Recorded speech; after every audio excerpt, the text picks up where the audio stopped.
Allah tentang akan terwujudnya masa depan Islam itu ternyata terbukti. Rasulullah memimpin peradaban baru. Kalau pada waktu Isra Mi'raj, Rasulullah mengimami para nabi di belakang beliau di Masjidil Aqsa. Kata Syekh Profesor Al-Haji,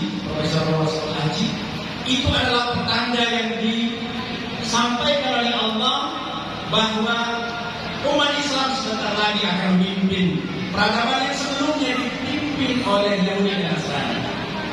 Dan ternyata terbukti 3 tahun setelah Isra Mi'raj, Rasulullah mendapatkan kekuasaan di Madinah. Berlangsunglah kekuasaan itu 10 tahun dipimpin Nabi langsung, 30 tahun dipimpin Khulafaur Rasyidin, 90 tahun dipimpin oleh Khilafah Abbasiyah, 500 tahun dipimpin oleh 90 tahun dipimpin oleh Umayyah, 500 tahun dipimpin oleh Abbasiyah, 600 tahun dipimpin oleh Utsmaniyah. Itulah masa yang dikabarkan Allah pada peristiwa Isra wal Mi'raj. Barangkali kita selama ini hanya mencermati peristiwa Allah memerintahkan sholat 5 waktu. Tapi ada yang mungkin kita lupa mencermati, yaitu pada peristiwa Isra-nya, yaitu ketika Rasulullah mengimami para nabi yang lain sholat di Baitul Maqdis. Berlangsunglah peradaban Islam itu selama 1342 tahun. Dan tepatnya 102 tahun yang lalu di bulan Rajab tanggal 28 Rajab 1342 Hijriah, khilafah yang telah memimpin dunia itu diruntuhkan melalui seorang penyusup Yahudi bernama Mustafa Kemal laknatullah alaih. Dan itulah kaum muslimin kehilangan kesempurnaan Islam, meraihkan hanya sedikit dari kesempurnaan Islam, seperti yang dikatakan oleh Syekh Ali bin Haji. Saat ini keislaman kita hanya 10%, di mana 90%-nya kata beliau ada pada khilafah. Hari ini keislaman kita hanya terbatas pada syahadat, sholat, zakat, puasa, haji, nikah, talak, cerai, rujuk, anak, waris, saudara, anak, berzani, tahlil, berdoa, nasib, yasinan. Sementara ekonomi, politik, sosial, budaya, hukum, pemerintahan, peradilan, militer, dan hukum luar negeri semuanya hilang. Bahkan yang paling mengenaskan adalah ada tokoh, ada kiai, ada ilmuwan yang bahkan mengajak kita untuk tidak lagi berhukum kepada hukum Allah, tapi berhukum kepada hukum PBB dan Allah.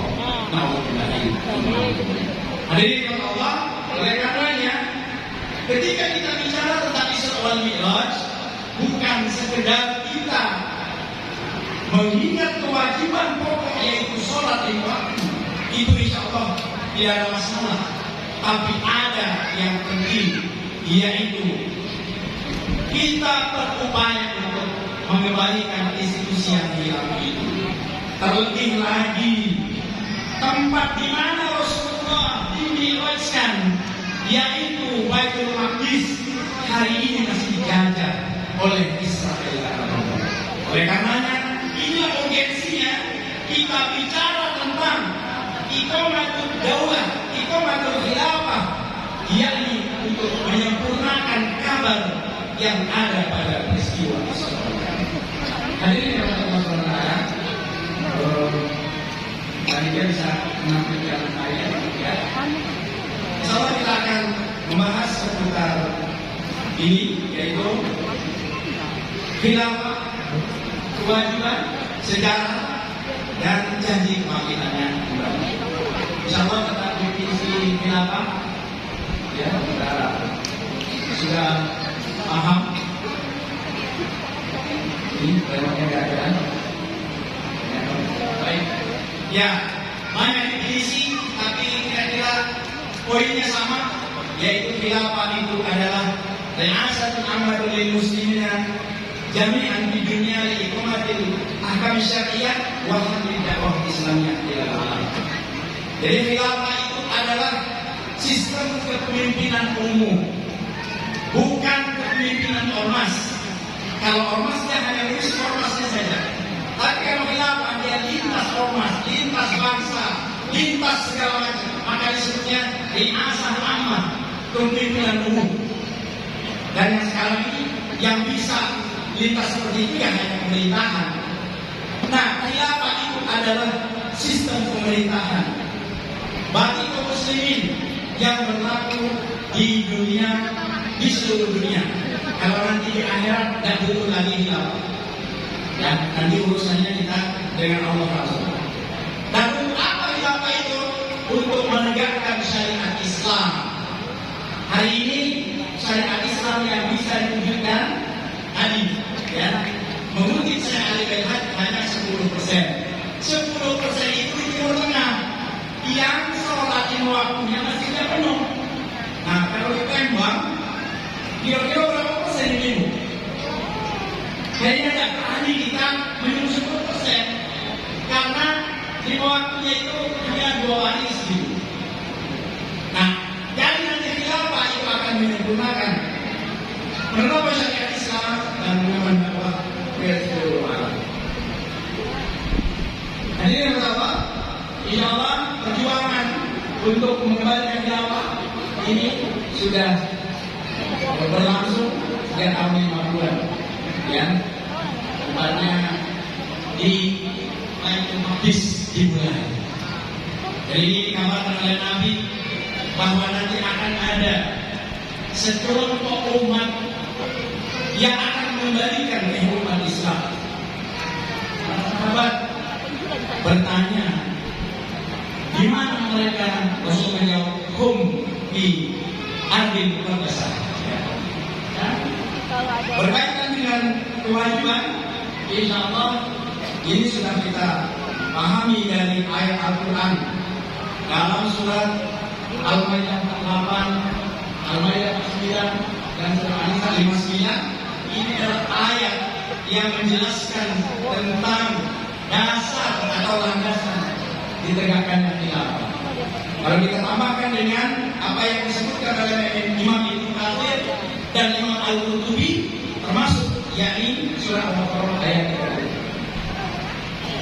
Dan dari hadis dari As-Sunnah juga ini sangat banyak. Ada 60 hadis tentang kepemerintahan, dan ada 28 hadis yang Rasulullah menyebutkan kata-kata khilafah, khalifah. Dan berkaitan dengan dalil-dalil As-Sunnah, selain tadi bicara tentang khilafah atau kepemimpinan, juga Rasulullah menyebutkan tentang beberapa hal yang berkaitan dengan kewajiban khilafah, yaitu kewajiban tentang baiat. Bahkan di dalam hadis Muslim, Nabi menyebutkan man mata walaisa fi unuqihi bai'ah mata mitatan jahiliyah. Siapa yang meninggal dalam keadaan tidak membaiat khalifah, mata mitatan jahiliyah, matinya seperti nabi jahiliyah. Para ulama menjelaskan maksudnya adalah mati dalam keadaan dosa besar.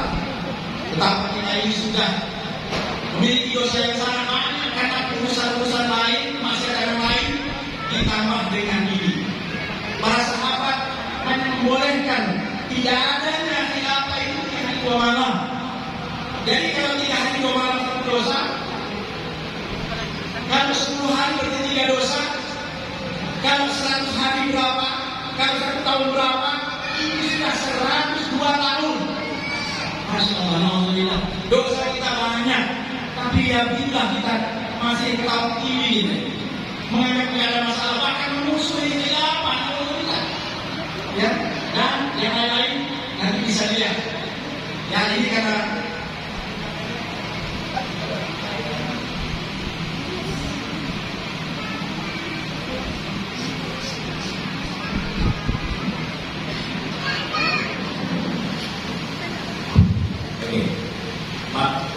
Ya paling nanti kita share di sosmed aja ya. Makanya ya. Ini karena waktu. Kemudian jadi dari wajibnya itu satu ayat Al-Quran, dua hadis Rasulullah yang sangat banyak tentang khilafah. Yang ketiga adalah ijma' sahabat. Rasulullah itu wafat hari Senin, tapi dimakamkan hari Rabu. Barangkali kita tidak tahu kenapa. Padahal Rasulullah berpesan kalau ada anak Adam meninggal sebelum matahari tenggelam, segera kuburkan. Tapi kenapa Rasulullah ditunda oleh para sahabat pemakamannya? Apakah mereka berani melanggar pesan Rasul? Tidak. Mereka paham bahwa ada kewajiban yang sangat penting yang harus didulukan selain menguburkan jasad Rasul, yaitu mengangkat pengganti beliau. Hadirin maka Allah, di komplek Masjid Nabawi di depannya itu ada satu komplek. Sekarang ditanami pohon bidara dan pohon kurma. Komplek itu disebutnya Sakifah atau aulanya Bani Sa'idah. Disitulah para sahabat selama 2 hari mereka rapat untuk memilih pemimpinan Rasul. Maka Imam Syahrustani mengatakan tidak ada di benak Abu Bakar dan juga tidak ada di benak sahabat-sahabat yang lain membolehkan kosongnya bumi ini dari seorang imam, sehingga mereka menunda pemakaman Rasul. Imam Ibnu Khaldun juga mengatakan para sahabat ketika Rasulullah wafat mereka bersegera membaiat pengganti Rasul, yaitu Abu Bakar As-Siddiq, walaupun itu harus menunda pemakaman Rasulullah. Ini dalil yang ketiga tentang wajibnya kita harus memiliki khalifah dan mengangkat seorang khalifah, dan harus adanya sistem khilafah, yaitu ijma' sahabat. Sebagaimana juga dibukukan Al-Quran, itu juga adalah ijma' sahabat. Kemudian yang keempat tentang dalil kewajiban adanya khilafah ini, yaitu kaidah syar'i, kaidah syariah. Ya, ma la yatimul wajibu illa bihi fahuwa wajib. Tidak sempurna satu kewajiban melainkan ada sesuatu, maka mengadakan sesuatu itu menjadi wajib. Di dalam misalnya di sebuah masjid, kalau masjid itu tidak berlangganan PDAM sehingga orang-orang tidak bisa sholat karena tidak bisa wudhu, maka mengadakan atau berlangganan PDAM itu menjadi wajib. Kira-kira begitulah wajibnya khilafah itu. Kenapa? Karena tidak sempurna. Tadi sudah dijelaskan oleh Kiai Haji Muhammad Islami, tidak sempurna syariat Islam hari ini, tidak bisa diterapkan. Siapa yang bisa menerapkan hukum potong tangan? Tidak bisa. Ini misalnya ketua panitia, dikeluar dari sini akan maling-maling gitu ya, dipotongin tangannya, dan nanti beliau yang di penjara. Kenapa? Karena kewajiban itu harus kewajiban dalam kepala negara, gak boleh kewajiban orang biasa. Maka begitu.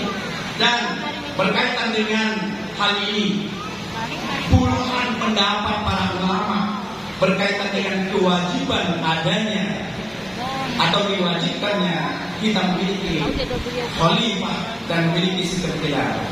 Imam Al-Amidi misalnya, beliau dari mazhab Syafi'i mengatakan, mazhab Ahlul Haq dari kalangan kaum muslimin, mereka bersepakat wajib mengangkat imam dan menyebarluaskannya, dan ini adalah fardu atas kaum muslimin.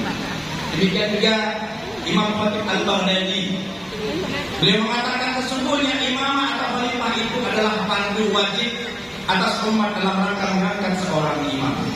Imam Ibnu Hazm dari mazhab Zahiri, beliau juga mengatakan semua ahli sunnah sepakat atas wajibnya mengangkat seorang imam, mengangkat seorang khalifah. Imam Ibnu Taimiyah juga berpendapat hal yang sama. Bahkan apa yang disimpulkan oleh Syekh Abdul Rahman Al-Jazairi dalam kitab beliau Fiqh Al-Mazhab Al-Arba'ah, beliau menyimpulkan satu hal. Ternyata 4 imam mazhab itu sepakat,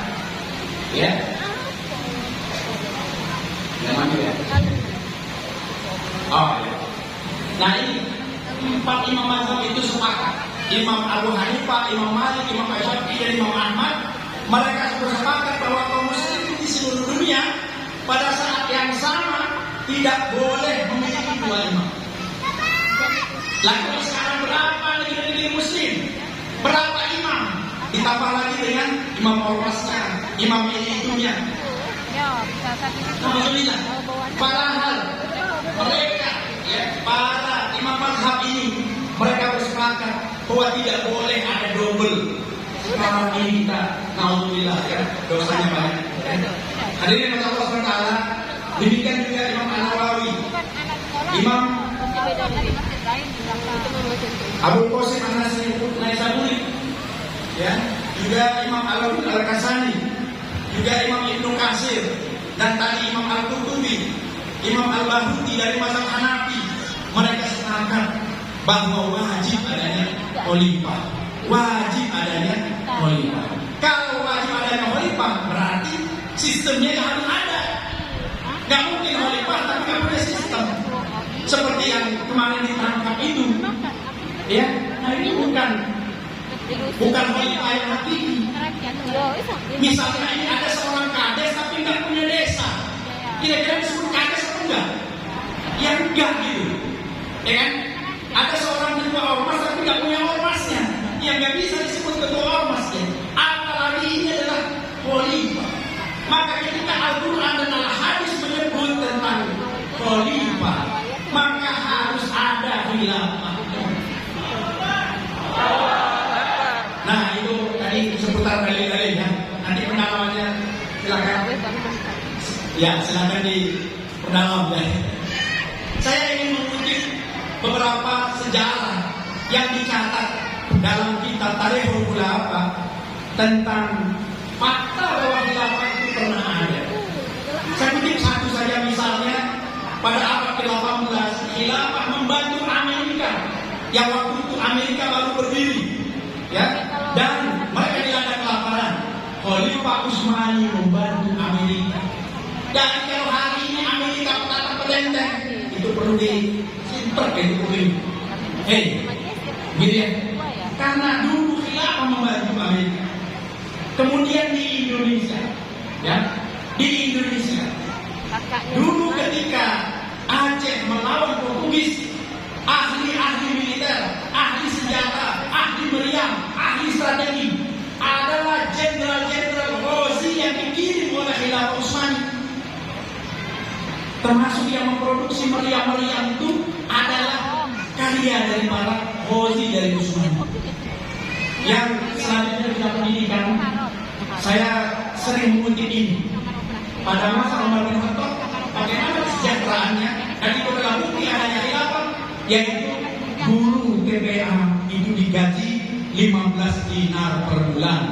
Hari ini dengan rupiah 1 juta per gram, dengan emas 1 juta per gram, berarti guru TPA itu gajinya 63,7 juta. Masya Allah ya. Ini di masjid kita taruh berapa untuk gaji guru TPA? 100.000. Itu pun ditunda 3 bulan bayarnya. Nah, kemudian di bidang sosial, ini hal yang menarik.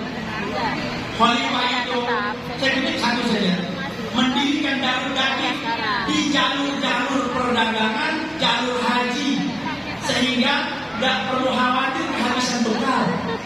Hari ini haji dan umroh sangat mahal. Kenapa? Karena tidak ada yang ngurusi kecuali orang yang berbisnis di atas ibadah umat. Dan ini hanya dikuasai oleh satu negara, Saudi. Padahal dulu khilafah itu memudahkan itu semua. Pada sebagaimana pesan Nabi Yassir wala tu'assir, mudahkan yang itu. Hadirin kasih Allah, termasuk juga jasa dari khilafah Utsmaniyah adalah ketika teknologi kereta api baru muncul, khilafah sudah membangun jalur kereta di jalur-jalur haji yang hari ini di Madinah itu tinggal museum. Hadirin Allah SWT. Dan kalau kita bicara tentang teknologi, kita bisa menikmati ini yang namanya teknologi digital. Siapa yang menemukannya? Ini adalah ilmuwan-ilmuwan muslim. Masya Allah. Allah. Nah, yang terakhir tentunya insya Allah ini sebagaimana yang dijanjikan Allah dalam surah An-Nur 55. Ya, dalam An-Nur 55 ini yang memberikan kabar gembira buat kita bahwa insya Allah khilafah ini akan kembali. Ya, Allah menjanjikan kepada kita. Bismillahirrahmanirrahim. Wa'allahu allazina amanu minkum wa 'amilus sholihati laisa 'alaihim junahun. Ini kalau kita perhatikan penegasan dalam ayat ini luar biasa. Ya. Yang selanjutnya. Nah, ya. Pertama dengan kalimat wa'ada, Allah telah berjanji. Kemudian dengan penegasan kalimat lam taukid, ya, pada kalimat laisa 'alaihim junahun. Dan ada nun taukidnya, itu udah 3.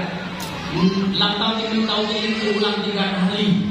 6, 7, ya, 7 penegasan dan dengan 2 ancaman.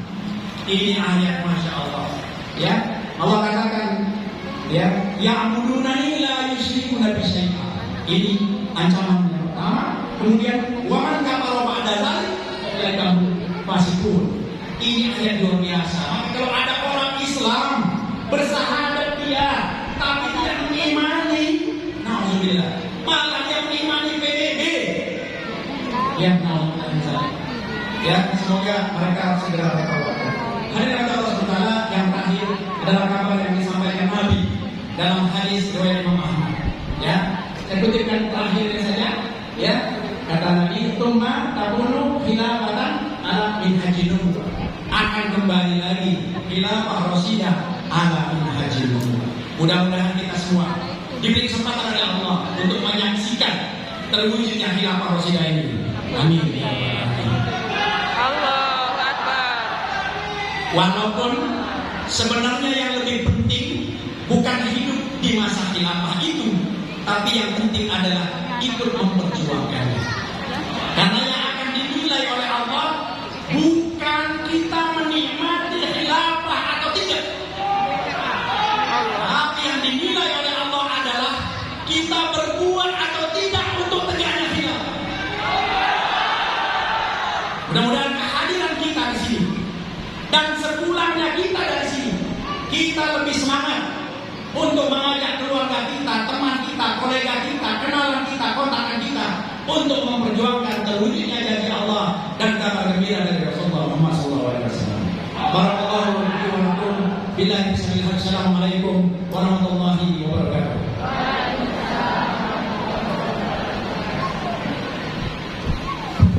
Di jalan Allah, jika kalian dimusuhi, Quraisy memusuhi kalian, Taif memusuhi kalian, seluruh dunia memusuhi kalian, tapi ingat, engkau memiliki Tuhan, engkau memiliki Allah yang maha gagah, yang maha perkasa. Buktinya Allah membesarkan dan meninggikan engkau. Allah perlihatkan kepadamu tanda-tanda kekuasaannya. Allah adalah zat yang maha kuasa untuk menolong perjuangannya.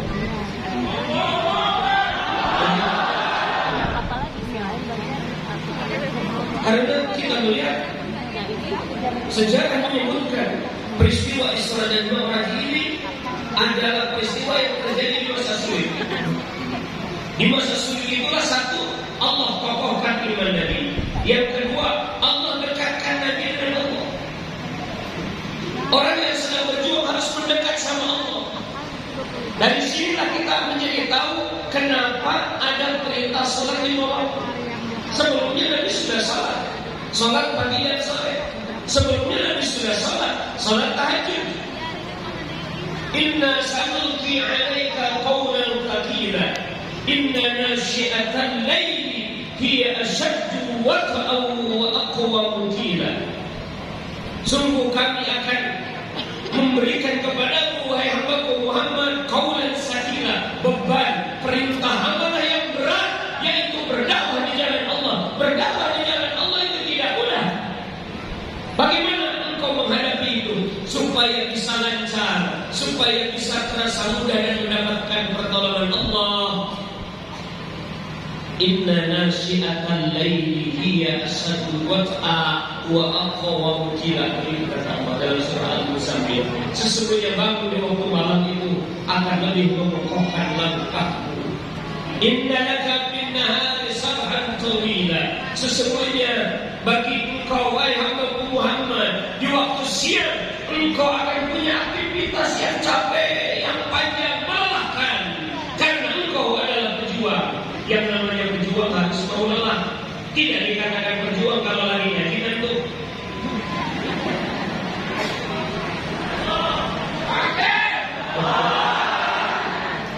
Tidak dikatakan berjuang kalau berleha-leha. Yang namanya berjuang itu harus capek. Jadi kalau hari ini capek, hari ini punya desakan, agak panas sedikit, insya Allah panas ini akan menghindarkan kita dari panas api neraka ini. Amin ya Allah ya Rabbal. Engkau memiliki tugas yang panjang di waktu siang. Fadhkurisma rabbika wa tabattal ilaihi tabtila. Menghadapi itu maka berzikirlah engkau. Ingatlah Allah, sebutlah nama Allah, mendekatlah kepada Allah, berzikirlah kepada Allah. Ingat Allah Maha Kuasa. Ingat Allah akan menolong hamba-Nya yang berjuang. Ingat inna lana rusulana walladzina amanu bil hayati dunya wa yawma yaqumul ashhad. Kami akan selalu menolong Rasul kami dan orang-orang yang beriman beramal saleh fil hayati dunya, dalam kehidupan dunia ini, wa yawma yaqumul ashhad, dan di akhirat. Karena itu salat itu adalah untuk memperkuat perjuangan. Makanya ada ulama mengatakan man yakun ala hayya ala salat kun ala hayya ala al-qibah. Siapa yang mengkhianati panggilan hayya ala salat, hayya ala falah, maka dia pasti tidak akan puasa. Dia akan mengkhianati panggilan hayya ala al-qibah, mari berjuang. Kalau salatnya enggak benar, berjuangnya gugur. Karena itu penting kita memperbaiki salat kita untuk mendekat kepada Allah, untuk mengadu kepada Allah, untuk munajat kepada Allah Subhanahu wa taala. Sehingga Nabi sallallahu alaihi wasallam dikatakan dalam berbagai hadis, kana Rasulullah sallallahu alaihi wasallam idza hazabahu amrun badaru ila shalah. Ada Nabi sallallahu alaihi wasallam ketika beliau dihimpit masalah, ketika beliau menghadapi kesulitan, ketika beliau menghadapi kesusahan, kalau ketika berjuang badar ila shalah, Rasulullah sallallahu alaihi wasallam bersegera salat memohon pertolongan kepada Allah Subhanahu wa taala. Saudara yang dirahmati Allah Subhanahu wa taala, Islam yang juga memiliki dimensi politik. Tadi sudah disampaikan oleh Ustaz bahwa ketika Rasul sampai ke Masjidil Aqsa, Rasul disambut oleh para nabi, kemudian para nabi bersama Nabi salat, dan yang menjadi imam adalah kanjeng Nabi Muhammad sallallahu alaihi wasallam, dari Nabi Adam sampai Nabi Isa semuanya jadi makmum. Ada yang menarik perkataan Imam Ibnu Katsir terkait dengan peristiwa ini. Beliau menyatakan padalla dzalika ala annahu al-imamul a'zam. Salatnya Nabi dengan para nabi, Nabi menjadi imam para nabi, itu menunjukkan ala annahu, bahwa sesungguhnya Nabi Muhammad sallallahu alaihi wasallam al-imamul a'zam. Nabi adalah pemimpin tertinggi. Pemimpin tertinggi dunia adalah Nabi, dan kepemimpinan tertinggi itu dilanjutkan oleh umat Nabi Muhammad sallallahu alaihi wasallam, dilanjutkan oleh Sayyidina Abu Bakr, dilanjutkan oleh Sayyidina Umar, Sayyidina Utsman, Sayyidina Ali, Sayyidina Hasan, Sayyidina Abdullah bin Zubair, Sayyidina Muawiyah, dan seterusnya. Dilanjutkan dari masa ke masa, sehingga di dalam kitab-kitab fikih kita akan mendengar istilah bab nasbu al-imam al-a'zam. Ini bab membahas tentang pengangkatan imam yang paling tinggi. Siapa imam yang paling tinggi? Al-Khalifah. Imam Ad-Dumaiji dalam tesisnya mengarang satu kitab yang berjudul Al-Imamah Al-Uzma Inda Ahli Sunnah wal Jamaah. kepemimpinan yang paling agung, yaitu khilafah menurut ahli sunnah wal jamaah. Begitu juga ada seorang ulama dari Gresik, Imam Ahmad Marzuki, dia mengatakan, membuat sebuah kitab yang berjudul Al-Busra fil Imamah Al-Kubra, kabar gembira tentang Al-Imamah Al-Kubra. Ini orang Gresik, orang Jawa Timur, yang lahir di Mekah, mengarang sebuah kitab tentang politik. Kitab ini dikarang 15 tahun yang lalu, yang judulnya Al-Busra, kabar gembira fil Imamah Al-Kubra, di mana di situ beliau menjelaskan tentang kewajiban imamah, tentang syarat imamah, syarat seorang khalifah, bagaimana tugas-tugasnya, bagaimana tanggung jawabnya. Itu Islam. Karena itu nyambung dengan apa yang tadi disampaikan. Saudara-saudara yang dirahmati Allah Subhanahu wa taala, tadi sudah sedemikian rupa dijelaskan bagaimana kewajiban dan janji Allah terkait dengan khilafah ini. Dan itu Al-Fakir ingin materinya bisa di-share, ingin membahas satu perkara kecil saja, yaitu khilafah kenapa ditentang. Jadi kenapa khilafah ini ditentang? Padahal khilafah ini adalah ajaran Islam. Pertama, khilafah adalah fardun minallah, kewajiban dari Allah. Khilafah ini kewajiban dari Allah.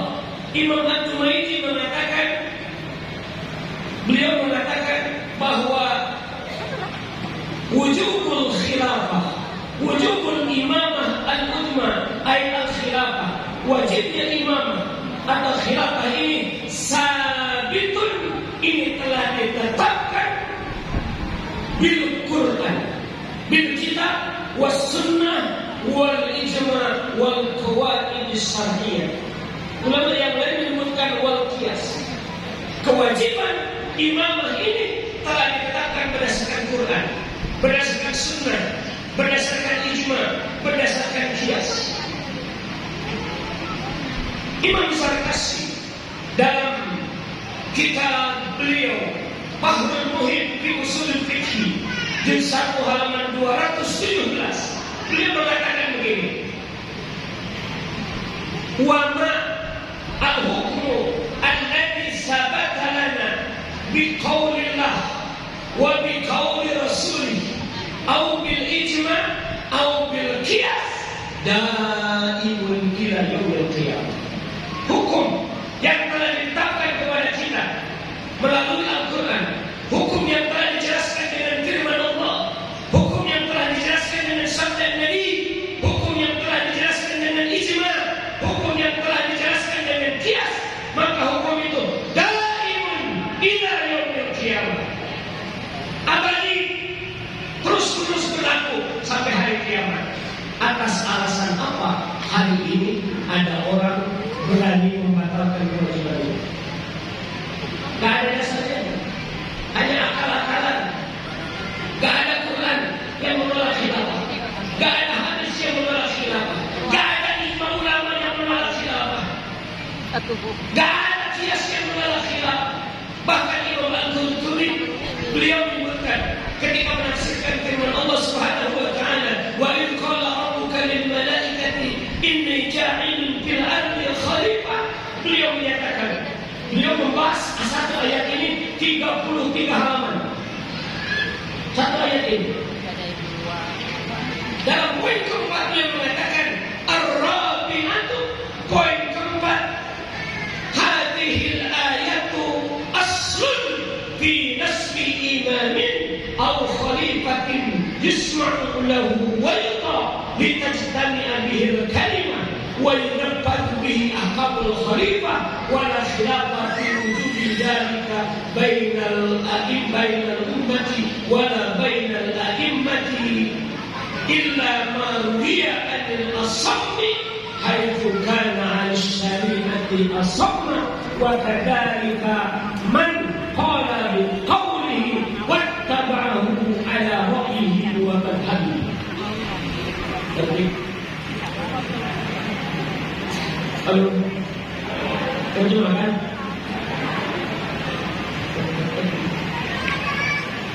Imam Qurtubi beliau mengatakan, ayat ini adalah dalil. Ayat ini adalah dasar fi nasbi imam atau khalifah, tentang mengangkat imam, yaitu khalifah yusma'u lahu wa yutaq, yang harus didengar dan ditaati. Wala khilafah, tidak ada perbedaan pendapat sedikit pun. Ini laknatiyah dari jinsi. Khilafah isim nakirah, setelah la jadi isim la, maknanya sama sekali tidak ada perbedaan pendapat. Tidak ada perbedaan pendapat sedikit pun. Diwujubi zalika, tentang wajibnya masalah itu. Wajibnya mengangkat imam, wajibnya mengangkat seorang khalifah. Bainal umat, di antara umat, wala bainal a'immah, dan di antara para ulama. Gak ada ulama yang berbeda pendapat illa ma ruwiya 'anil Asmi, kecuali yang diriwayatkan dari Abu Bakar Al-Asam. Yang berbeda pendapat hanya satu, yaitu Abu Bakar Al-Asam, pemimpin aliran Mu'tazilah. Dia mengatakan khilafah itu tidak wajib tapi boleh. Lebih baik daripada orang sekarang, khilafah itu haram. Orang sekarang mengatakan khilafah itu haram. Khilafah itu haram. Syariat mengatakan wajib. Aneh. Yang dulu wajib harusnya tetap wajib sampai hari kiamat. Tapi kenapa yang dulu dikatakan wajib oleh para sahabat, oleh para ulama, sekarang kok dikatakan haram? Beliau mengatakan, kenapa dia nyeleneh? Kenapa dia nyeleneh? Illa maruya nasab haitsu kana an syari'ati asal, karena dia tuli dari syariat. Orang yang nyeleneh dari kewajiban ini tuli dari syariat. Wa kadzalika, begitu juga man qala bi qauli, orang yang mengatakan sama dengan perkataan Abu Bakar Al-Asam, wa tabauhu ala ra'yihi wa madhhabi, dan mengikuti Abu Bakar Al-Asam dalam pendapat dan madhabnya, maka dia tuli dari syariat. Jadi clear, khilafah itu kewajiban? Clear? Amin. Yang kedua, ini perlu slide pertama. Ternyata sahamnya panjang. Tulisannya cuma segitu. Yang kedua, khilafah itu wa'dullah. Dan jelaskan. Saya ingin mengutip, menegaskan. Jangan sampai dikatakan ini katamu, ini hanya pendapatmu, ini mengada-ngada, tidak, saudara. Ketika tadi Imam Ibnu Katsir ketika membacakan firman Allah yang tadi dibacakan, wa'adallahu alladziina aamanu, yang saya sebutkan oleh Ustaz Muhammad Jamhur, Imam Ibnu Katsir menyatakan, hada wa'dun minallah li Rasulih sallallahu alaihi wasallam bi annahu sayaj'alu ummatahu khulafa al-ardi ay a'immatan nas wal mulata alaihim wa bihim tasluhul bilad wa takhda'u lahumul ibad. Imam Ibnu Katsir menyebutkan ayat ini firman Allah surah An-Nur ayat 55 adalah janji dari Allah kepada Rasul. Apa yang Allah janjikan kepada Rasulnya? Bi annahu, sesungguhnya Allah sayaj'alu ummatahu, Allah akan menjadikan umat Nabi khulafa al-ardi, para khalifah di muka bumi, ay a'immatan nas. Allah akan menjadikan umat Nabi sebagai pemimpin manusia.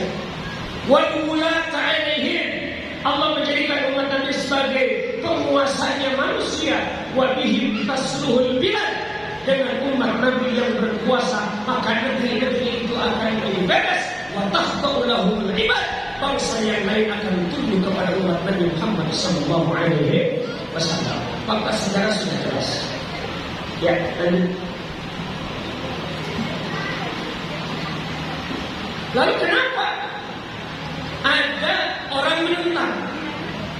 Kenapa ada orang menolak? Ini sebenarnya sunatullah. Nabi ditolak. Nabi ditolak. Nabi punya musuh. Punya. Nabi punya musuh. Punya. Punya. Siapa musuh Nabi? Satu setan yang kelihatan. Dua setan yang kelihatan. Ini Allah menyatakan di dalam Quran. Surah Al-An'am ayat 112. Wa kadzalika ja'alna likulli nabiyyin aduwwa sayatinal insi sayatinal jinni wa sayatinal insi yuhi ba'duhum ila ba'din zukhrufal qawli ghurura. Begitulah Allah jadikan bagi setiap nabi aduan, ada musuh, yaitu sayatinal insi wal jinni, setan dari kalangan manusia dan jin, yuhi ba'duhum ila ba'din zukhrufal qawli ghurura, yang saling membisikkan satu dengan yang lain kata-kata yang dihiasi, kata-kata yang seolah benar padahal salah, seperti yang hari ini disampaikan. Oh, khilafah itu bertentangan dengan keadilan, khilafah itu bertentangan dengan maqasidus salimah, dengan prinsip keamanan. Ini kan kata-kata indah, kata-kata indah padahal salah. Jadi ini sudah ada, karena memang sudah sunnatullah antara hak dan batil ini selalu berbenturan. Tidak akan pernah ada titik temu antara hak dan batil. Makanya jangan aneh kalau hari ini ada dakwah yang ingin menegakkan agama Allah ditolak. Dulu juga Nabi ditolak, Nabi Musa juga ditolak. Setiap pada Nabi ketika berdakwah pasti akan ada penolakan. Ditolak dakwah bukan berarti dakwah itu salah. Betul? Betul? Next. Ini firman Allah Subhanahu wa taala yang menjadi bukti bagaimana perang antara hak dan batil itu selalu ada. Allah Subhanahu wa taala berfirman, "Innal ladzina kafaru yunfiquna amwalahum yasuddu an sabilillah." Semuanya orang-orang kafir mereka selalu menginfakkan harta mereka untuk menghalangi manusia dari jalan Allah. Fasayunfiquna summa takunu 'alaihim hasratan summa yudhafun. Kemudian mereka akan membelanjakan hartanya dalam rangka menolak proyek agama Allah, menolak proyek dakwah.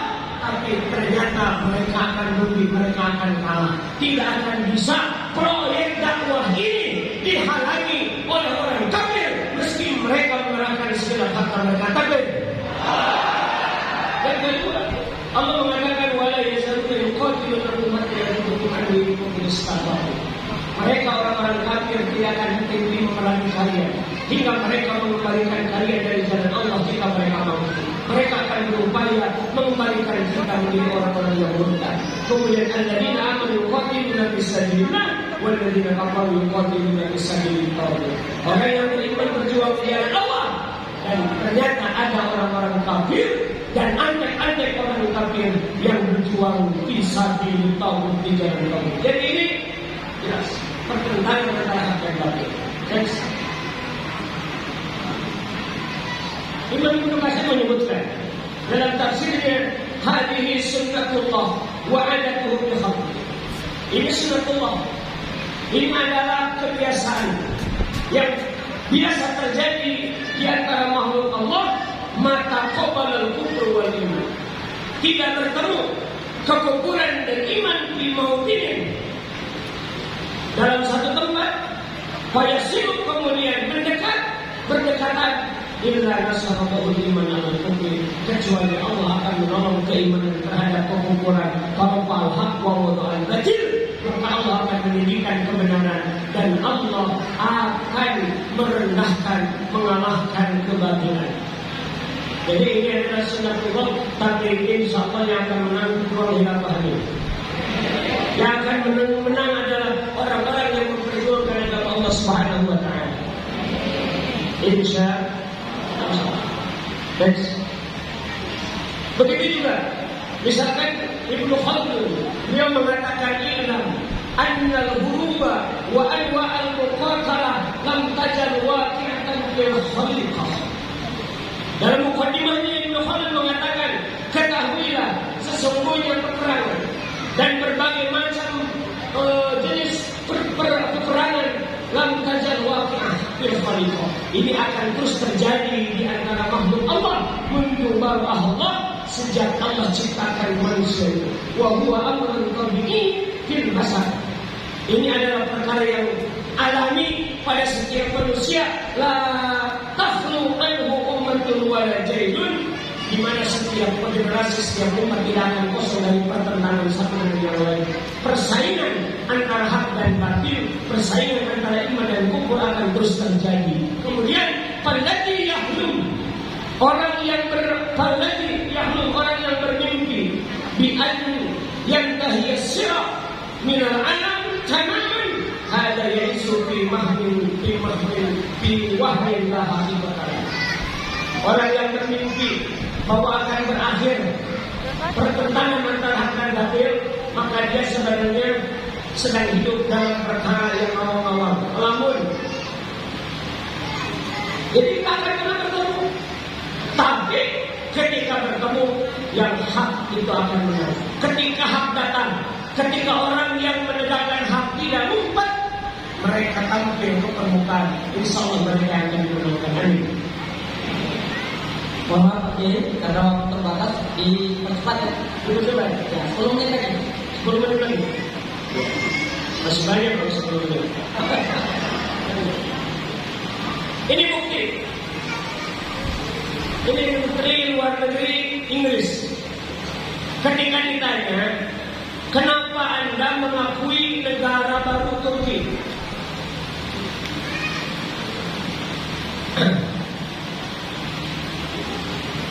Jadi setelah runtuhnya khilafah tahun 1924, maka kekhilafahan yang pusatnya di Turki Utsmani diganti dengan negara Turki modern, diganti dengan negara Turki yang sekuler. Pada saat itu Lord Curzon ditanya, kenapa engkau mengakui Turki? Karena dia mengatakan inti permasalahannya adalah bahwa Turki telah dihancurkan dan tidak akan bangkit kembali karena kita telah menghancurkan jantung kekuasaan spiritual yaitu khilafah dan Islam. Begitu. Akhirnya yang tadinya bermusuhan kemudian mengakui negara Turki yang dipimpin oleh Mustafa Kemal. Kenapa? Islam itu tidak ada. Adanya sudah diganti dengan bahasa Turki. Jilbabnya diganti, pakaian Islam sudah diganti dengan pakaian Eropa. Undang-undang Islam dulu di zaman khilafah diterapkan dan diganti dengan undang-undang Turki modern. Sekolah-sekolah kurikulumnya sudah barat. Sampai sekarang di Turki itu banyak orang yang tidak mengenal Islam. 80% mereka mengerti. Ada jejak pendapat nanya kepada orang Turki tentang rukun iman, rukun Islam, banyak yang tidak tahu. Terjadi sampai sekarang. Islamnya, kekuatan umat Islam terletak satu pada Islam. Yang kedua pada penjaga Islam, yaitu imamah, yaitu khilafah. Ketika dua-duanya sudah tidak ada, maka habis. Islam boleh tidak dijalankan, tapi kalau ada khilafah, Islam akan kembali dijalankan. Begitu. Khilafah boleh tidak ada, tapi kalau Islam masih ada dalam hati kita, Islam masih membara dalam diri, dalam benak umat Islam, maka insya Allah khilafah itu akan kembali tegak. Bila Allah Subhanahu wa Ta'ala. Saat itu Inggris mereka mensyaratkan penghapusan sistem khilafah, hukum terkait dengan munakahat, hukum terkait dengan muamalah, hukum terkait dengan jinayah, sampai hukum-hukum politik Islam. Itu adalah muamalah, itu adalah solusi, itu adalah jalan keluar. Allah mengatakan fa'imma ya'tiyannakum minni huda faman ittaba'a hudaya fala yadillu wa la yashqa. Maka ingat, ketika telah datang petunjuk kepada kalian dariku, faman ittaba'a hudaya, siapa yang mengikuti petunjukku, fala yadillu wa la yashqa, dia tidak akan tersesat, wa la yashqa, dan dia tidak akan binasa, dia tidak akan celaka. Begitu juga dalam surah Al-Jin, surah Surah Jin ayat 16. Allah mengatakan wa annahu istaqamu 'ala tariqati la asqainahum ma'an ghadaqa. Disebutkan oleh para ulama, oleh Imam Ibnu Katsir, yaqulu ta'ala dzikru wa annahu istaqama haula'i al-qasidun. Sesungguhnya jika orang-orang yang melampaui batas itu mereka istiqamah ala tariqatil haq, di atas jalan hak yaitu Islam, wal istiqamah, dan mereka istiqamah di dalam menegakkan agama Allah, dalam beriman dan beramal saleh, la asqainahum ma'an ghadaqa ay la wasaqna 'alaihim rizqi, kami akan meluaskan rezeki kepada mereka, wa basatnahum fid dunya, kami akan memberikan kesejahteraan, keluasan hidup kepada mereka di dunia. Jadi Islam kalau dijalankan, jika semua istiqomah di dalam Islam, Allah Subhanahu wa taala akan meluaskan rezeki kepada umat Islam. Maksudnya Allah akan memberikan kesejahteraan. Ini contoh ayat yang dimiliki oleh Islam dan solusinya.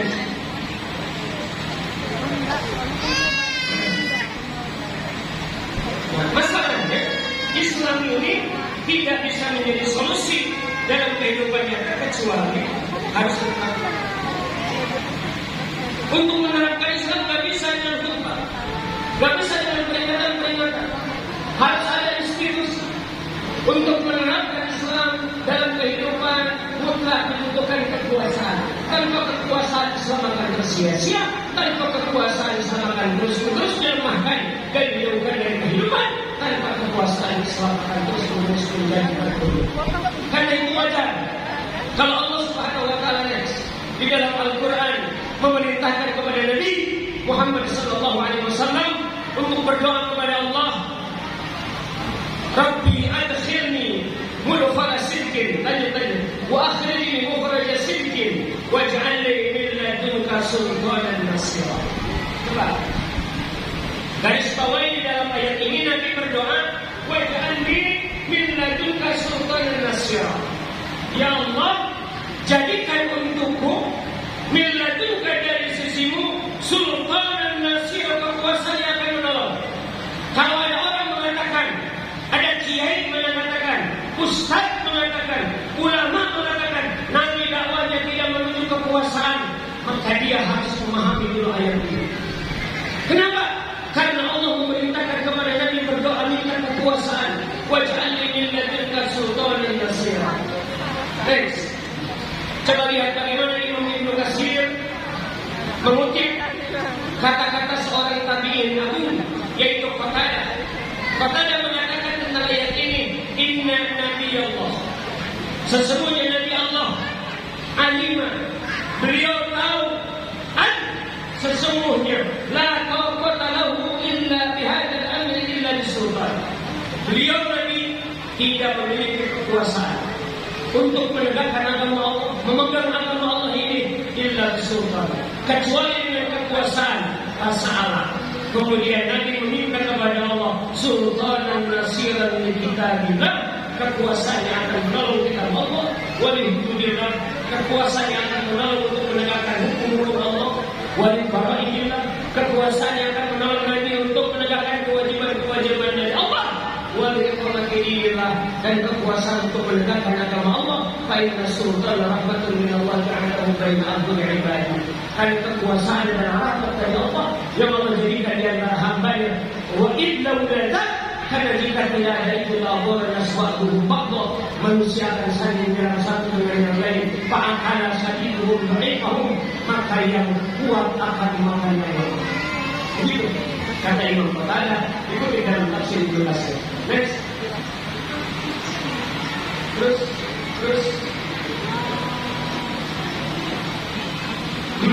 Begitu juga dalam hadis Nabi sallallahu alaihi wasallam, beliau mengatakan, ala inna hadzal Islam dairah. Ini hadis riwayat Imam Tabarani dalam Mu'jam Al-Kabir. Beliau mengatakan, ini terakhir, Islam itu selalu berputar. Faduru ma'al kitab, hai sudah, maka berputarlah kalian bersama kitab Allah. Kemana saja kitab itu berputar, ala inna kitab masukkan sayap tarikan.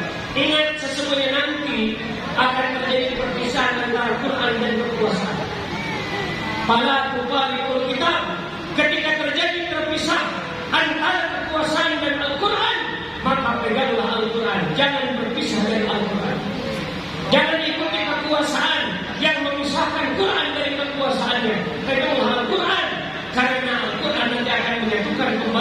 kekuasaan dengan Al-Quran.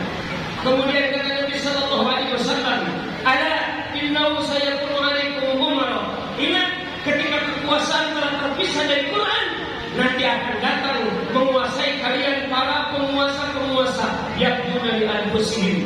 Mereka menghukumi untuk mereka mala yaqduna lakum, apa yang tidak dihukumi diputuskan untuk kalian. Hukum hanya berpihak kepada pejabat. In awsaitumum, maka jika kalian menentang pemimpin seperti itu, mereka akan membunuh kalian, mereka akan menyulitkan kalian. Tapi wa in khalaq wa in atau umum, tapi jika kalian bertahan mereka atau lupa, mereka akan menyesatkan kalian. Kata para sahabat, apa yang harus kami lakukan ya Rasulullah ketika menghadapi itu? Kama fa'al ashabu Isa, kalian harus melakukan seperti yang dilakukan oleh sahabat Nabi Isa. Nusiru bil manasir wa humilu ala fasad la mautun bisabilillah khairun min hayatin fi maksiatin. Kalian harus berpegang teguh kepada kebenaran sebagaimana sahabat-sahabat Nabi Isa. Mereka digergaji, mereka diseret, mereka disalib, mati dalam ketaatan kepada Allah lebih baik daripada maksiat kepada Allah Subhanahu wa taala. Bagaimana selanjutnya? Insyaallah kita lanjutkan dalam diskusi. Assalamualaikum warahmatullahi wabarakatuh. Waalaikumsalam warahmatullahi wabarakatuh. Menurut saya pendapat ini tidak tepat dan tidak adil. Tidak tepat dan tidak adil. Kenapa tidak tepat? Itu yang kita bahas. Kenapa tidak adil? Dalam urusan mencari rezeki yang mereka imani rezeki dari Allah, tapi urusan kerjaan mereka kejar-kejar gitu. Jadi itu tidak adil. Ya, jadi itu tidak tepat dan tidak adil. Nah, tidak tepatnya bagaimana? Ya, urusan ketetapan datangnya kembalinya khilafah itu adalah Allah. Tapi kita diminta oleh Allah untuk berjuang. Ayat-ayat tadi, hadis-hadis tadi, dan ijma sahabat menjelaskan kita harus berbuat. Gitu. Karena yang penting itu bukan hidup dalam khilafah, tapi kita berbuat sesuatu karena Allah mewajibkan khilafah itu ada. Ya. Nah, jadi menurut saya itu tidak tepat dan tidak adil. Belum memang itu tidak fair. Ya. Dalam urusan yang selain khilafah mereka serius. Itu dalam urusan khilafah mereka nunggu saja. Tapi sebenarnya di balik itu adalah ada sikap yang yang pasrah terhadap keadaan. Nah, ini kenapa pasrah terhadap keadaan? Nah, ini faktornya segala banyak. Ya, faktor yang paling menurut saya yang paling dominan adalah memang memperjuangkan kembalinya khilafah itu sesuatu yang diri sedang, gitu. Ya, sekarang orang bicara khilafah dilarang, udahlah kamu mengkelek, ya, takut gitu. Jadi takut terhadap resiko. Padahal kan resiko bagi seseorang itu dalam urusan apapun kan mati. Tapi sebenarnya itu bukan resiko juga, karena tidak berjuang untuk khilafah mati juga. Ya, berjuang untuk khilafah belum tentu juga mati, tapi ya mati juga. Artinya kan ini sesuatu yang sebenarnya bukan resiko. Jadi menurut saya ini. Ya, berhubungan dengan Kiai, kebetulan di ini juga banyak hadir ya dari kalangan asatid dan juga para ulama. Kita belum sempat ya karena waktu. Bagaimana sebagai peran kita sebagai para tokoh, para ulama di dalam upaya mendukung perjuangan penegakan terhadap apa yang harus kita lakukan? Yang para ustaz ya, Bismillahirrahmanirrahim. Sebelumnya saya ingin bertanya, dari paparan tadi, dari pagi sampai barusan, apa kira-kira yang hadir di sini sepakat khilafah itu ajaran Islam? Sepakat khilafah itu kewajiban? Sepakat khilafah itu janji Allah? Sudah selesai. Karena kalau kewajiban tidak ada lagi yang harus kita lakukan kecuali kita menjalankannya. Kalau sudah tahu kewajiban, jalankan. Gak usah banyak bertanya. Kenapa hari ini khilafah itu sulit ditegakkan? Karena banyak orang yang mempertanyakan. Betul? Tapi kalau tidak banyak yang bertanya-tanya, insya Allah besok berdiri. Amin. Inna Allah ya'murukum an tadbahu baqarah. Hei Bani Israel, sungguh Allah telah memerintahkan kalian menyembelih sapi. Semua mengerti menyembelih sapi? Mengerti? Kata Allah, sembelihlah sapi. Sapi mana saja? Betina? Boleh. Jantan? Boleh. Tua? Boleh. Anaknya? Boleh. Cucu sapinya? Boleh. Yang pertengahan? Boleh. Warna apa saja? Boleh. Boleh? Karena perintahnya jelas, sembelih sapi. Tapi karena Bani Israel banyak nanya, Qala dulana rabbaka yubayyin lana ma hiya. Terus ada berapa pertanyaan? Ada 3 pertanyaan. Qala dulana rabbaka yubayyin lana ma launuha. Kemudian sampai qala dulana rabbaka yubayyin lana ma hiya innal ghafura tasabbahan. Ada 3 pertanyaan, akibatnya jadi sulit. Akhirnya ini karena sudah jadi ceritanya dibandingkan. Akhirnya kesimpulannya Allah mewajibkan kepada mereka menyembelih sapi baqaratun la qalidun wa la bidun awan baina dzalik. 1, sapi yang tidak tua, tidak muda, pertengahan antara tua dan muda. 2, sapi itu baqaratun safra faqiul lawnha tasurrun nadin. Sapi yang warnanya kuning keemas-emasan, kemilau, membuat orang bergerak kalau melihatnya. Kan sulit cari satu kayak begitu. Yang ketiga, sapinya adalah la zarurun tusiru arda wa la tasir harta musallamatul la syiyata fiha. Sapi yang mulus, sapi yang tidak pernah dipakai bekerja, tidak pernah dipakai membajak sawah, sapi yang mulus, tidak ada penyakit, la syiyata fiha. Dikumpulkan syarat itu menjadi sulit sehingga Bani Israel tidak bisa menemukan sapi itu kecuali ada 1 sapi. Tapi pemilik sapi itu mengatakan, aku tidak akan menjual sapi ini kecuali kalian bayar dengan emas seberat sapi ini. Ini ada harga sapi dengan emas seberat sapi itu. Sapi berapa ton?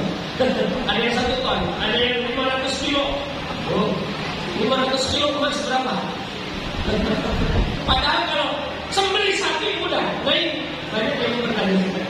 Karena itu harusnya umat bersyukur. Para kiai, para ulama bersyukur jika ada anak-anak muda, jika ada emak-emak yang berjuang menegakkan khilafah. Takbir untuk emak.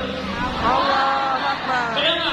Karena yang berjuang menegakkan khilafah ini telah mengukurkan kewajiban, telah membantu orang yang harusnya berjuang, dia diam, diwakili orang yang sedang berjuang. Alhamdulillah, terima kasih. Jenazah sudah diurus.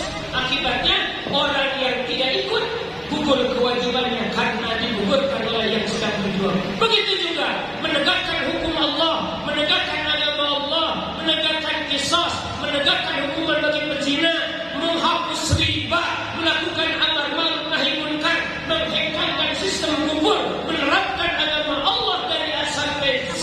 Itu merupakan kewajiban dan itu tidak bisa dijalankan kecuali dengan adanya imamah, dengan adanya khilafah. Dan para ulama menyebutkan khilafah itu adalah fardu kifayah. Maka orang yang menjalankan itu adalah sama dengan orang yang telah mengumpulkan kewajiban dari yang lain.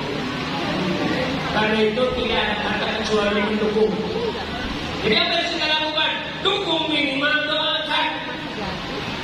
Dukung dengan harta, dukung dengan tenaga, dukung dengan jamaah, dukung dengan apa yang bisa kita lakukan.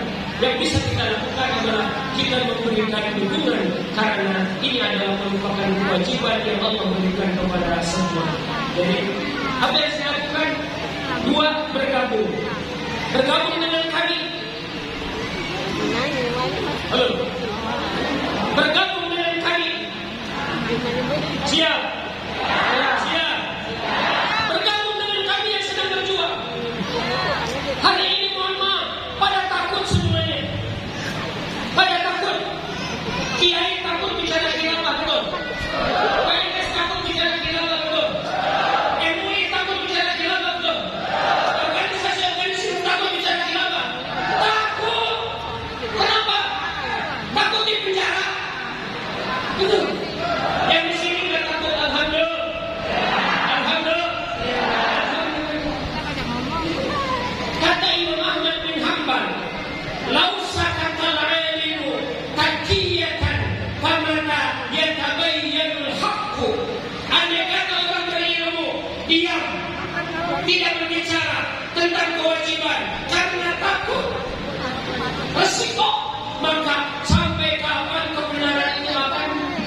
Coba kalau ditanya di penjara takut apa tidak?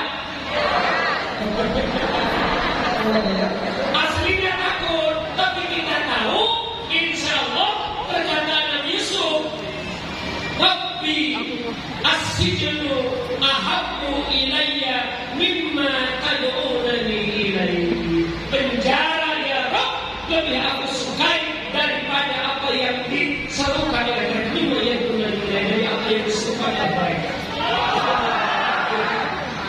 Jadi alhamdulillahirabbil alamin. Harusnya hal-hal orang-orang seperti ini adalah orang yang harus dilestarikan. Ini manusia langka. Ini apalagi mama luar biasa. Jangan sepelekan kekuatan mama, berpower of mama. Dan ini luar biasa. Di Palembang, di Sumatera Selatan ternyata mamanya lebih banyak daripada bapak-bapak. Ini pun sudah tanda kiamat. Sudah tanda kiamat. Alhamdulillah, perjuangan untuk kiamat mama yang banyak. Tapi mama juga bakal berjuang kalau tidak diizinkan sama bapak-bapak. Kalau tidak diizinkan sama bapak-bapak, jadi kita tetap hebat bapak-bapak dan mama. Demikian. Ya, terima kasih Pak Kiai. Tadi ada titipan pertanyaan dari Ibu, tapi sepertinya juga sudah terjawab ya, terkait dengan level untuk memberikan Excel Bapak dikarenakan radikal dan moderasi di kampusnya yang terkentang. Jadi sudah disampaikan juga institusi. Sepertinya sudah terjawab tadi. Intinya jangan takut, balik bantar yang punya akal. Saya akan apa Pak, penjara paling baru. Nanti bisa dikondisikan. Baik, kita berikutnya ke para peserta. Untuk Bapak dan Ibu, kami akan berikan kesempatan untuk bertanya. Beberapa waktu juga tidak banyak, mohon pertanyaan.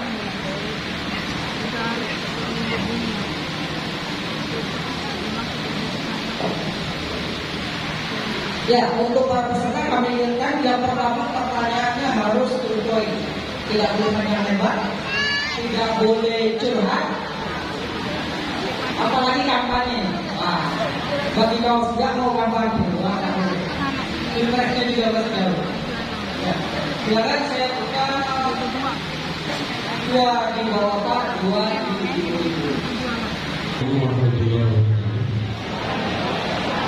Poin saja bahwa ada kemudian yang berkembang di masyarakat bahwa khilafah adalah ideologi. Bagaimana cara Anda mengatakan bahwa khilafah adalah ideologi? Ya kan, ini kan pandangan bahwa apa yang diperjuangkan oleh ormas tertentu yang kemarin mendeklarasikan tentang penerimaan piagam PBB menjadi sumber hukum bagi umat Islam dengan ormas sebelah yang dicabut PAB-nya yang mengatakan bahwa sama-sama sesat. Ada pernyataan gitu dari salah satu kiai yang saya pertonton di YouTube bahwa ada kondisi yang sama antara sebut saja dari HTI juga kan, yang mengatakan bahwa dia terlalu ke depan, maka dia sesat. Ya, dan kemudian NU sama juga katanya. Selalu menolak pendapat padahal dalam aswanya khilafah adalah akidah. Bagaimana meyakini Imam Mahdi akan kembali? Itu adalah pernyataan seperti itu. Seperti apa cara pandangnya? Terima kasih. Assalamualaikum warahmatullahi wabarakatuh. Waalaikumsalam. Dari Bapaknya itu ada lagi sama lagi? Sebelum saya beralih ke Ibu. Ini Bapak. Kita di luar di masa umum atau seandainya salah satu kita berada di Pemda atau di pemerintahan tetap bicara apa ini. Itu saja. Wassalamualaikum warahmatullahi wabarakatuh. Tidak ada satu nas pun di dalam Al-Quran.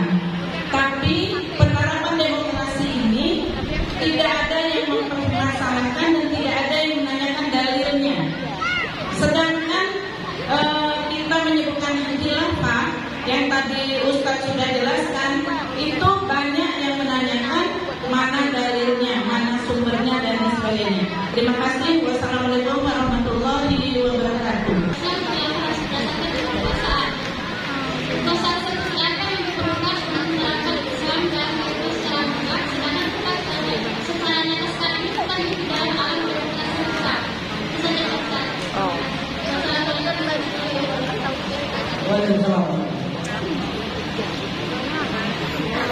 sebenarnya kita nggak berjuang, tapi di dalam demokrasi ya.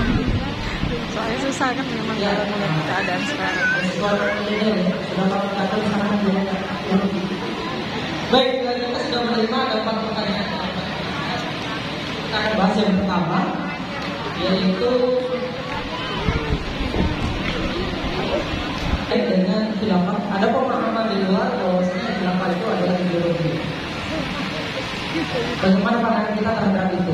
Juga kemudian ada semacam pandangan di tengah masyarakat itu kesan kayak ada face antara ATI sebagai khilafah dengan NU. NU bilang sesat karena khilafah itu ideologi. Kemudian yang artinya bilang NU yang sesat karena khilafah itu adalah akidah yang itu adalah kebiasaan.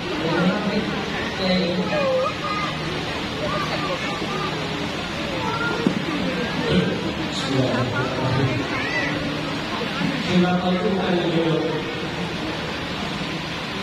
Ideologi itu adalah akidah yang berimpun terhadap akidah yang rasional yang melahirkan aturan. Kalau satu keyakinan melahirkan aturan untuk mengatur kehidupan kita, itu namanya ideologi. Apakah itu agama atau bukan agama? Islam itu agama sekaligus ideologi, karena Islam itu memiliki aturan untuk mengatur urusan dunia, aturan ekonomi, aturan sosial, aturan politik, aturan kehidupan. Jadi khilafah itu adalah lahir dari ideologi Islam. Ideologi Islam adalah ideologi. Khilafah sendiri bukan ideologi. Khilafah adalah aturan hukum yang lahir dari ideologi. Sebagaimana demokrasi bukan ideologi. Ideologinya adalah kapitalisme. Jadi salah kalau mengatakan, makanya tidak diskursus, tidak relevan kalau khilafah dibenturkan dengan ideologi. Yang harus dibenturkan dengan ideologi adalah Islam dan selain Islam. Islam dan selain Islam itu aja. Jadi salah. Dan kita tidak mengatakan Islam dengan Islam, demokrasi Islam yang harus ada agar ideologi Islam itu bisa disebarkan.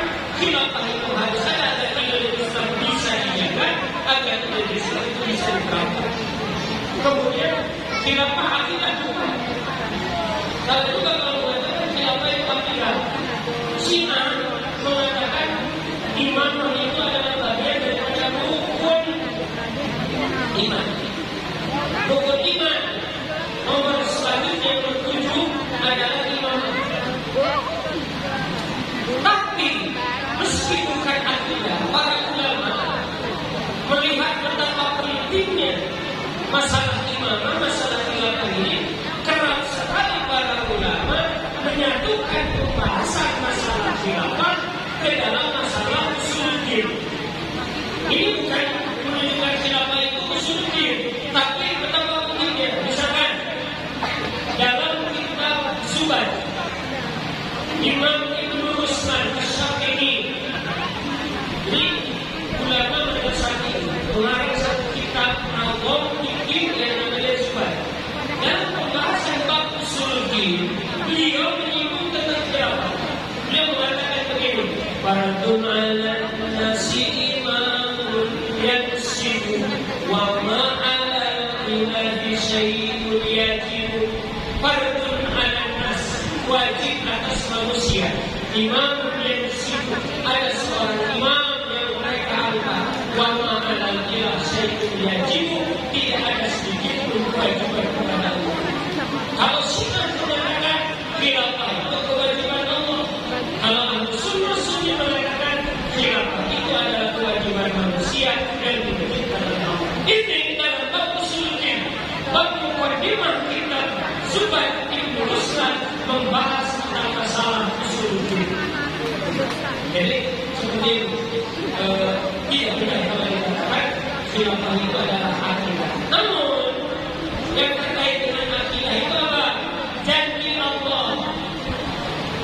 khilafahnya hukumnya hukum syariat sebagaimana hukum yang lain. Sholat itu fikih, tapi kita meyakini kewajiban sholat adalah kita berusaha mencari fikih hukumnya wajib. Sholat halal wajib, mencari halal wajib, tapi kita meyakini bahwa rezeki itu dari Allah, bukan dari usaha, bukan dari lembaga, bukan dari manusia. Itu adalah bagian dari agama. Meyakini kewajiban itu berasal dari Allah. Jika kewajiban itu telah ditetapkan melalui Al-Quran, melalui Sunnah, melalui ijma, maka itu adalah wajib. Jilbab itu akidah syariat. Akidah syariat. Jilbab itu masalah iman, masalah fikih. Terkait hukumnya ini masalah fikih. Tapi kita meyakini wajib jilbab itu adalah dari Allah, ini iman. Wajib iman kenapa? Karena Quran berbicara tentang itu. Kuliah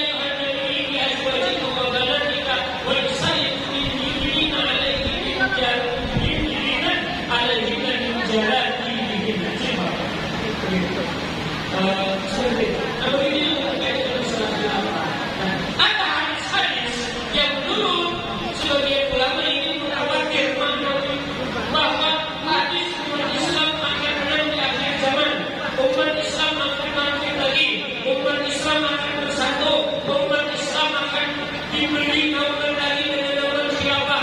Sebagaimana disebutkan hadis tadi, Inna Allaha zawadiyal Allah wa ra'aitu masyariqaha wa magharibaha wa inna ummati sayabdu mulkuha wa zawadi minha. Allah itu telah melipat-lipat bumi, menjadikan bumi dari kecil hingga aku lihat bumi bagian timur dan barat, aku lihat semuanya. Wa inna ummati, dan sesungguhnya umatku, sayabdu mulkuha, kekuasaan umatku akan sampai mazawadi minha, kepada timur dan barat yang Allah perlihatkan kepadaku. Ini adalah bagian dari akidah. Kita harus meyakini janji Allah. Kita harus meyakini kabar berita dari Rasulullah Sallallahu Alaihi Wasallam. Allah Mungkin langsung pertanyaan berikutnya. Biar sekalian jawabnya kalau berbatas. Nah ditanya pas tadi yang bilang juga. Jadi kalau dalam demokrasi itu tidak banyak yang pertanyaan dari yang sebenarnya apa malah ada. Kemudian kekuasaan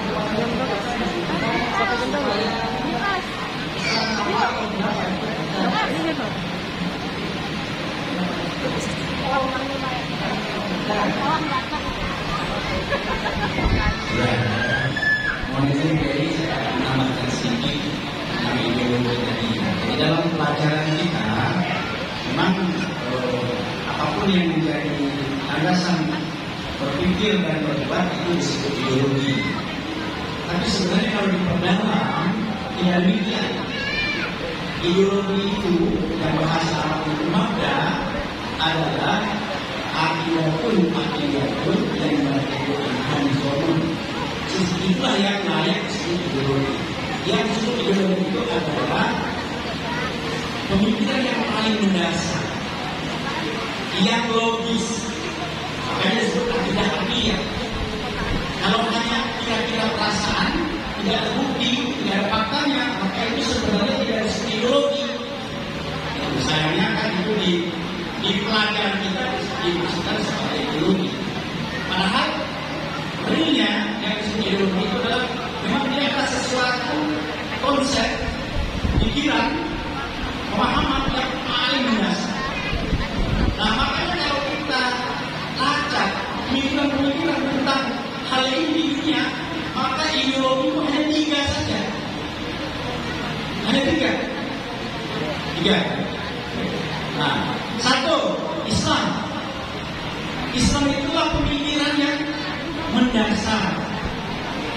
Akidah Islam itu adalah pemikiran yang paling mendasar dan rasional, logis. Ya, bahkan dalam kitab Al-Akhbar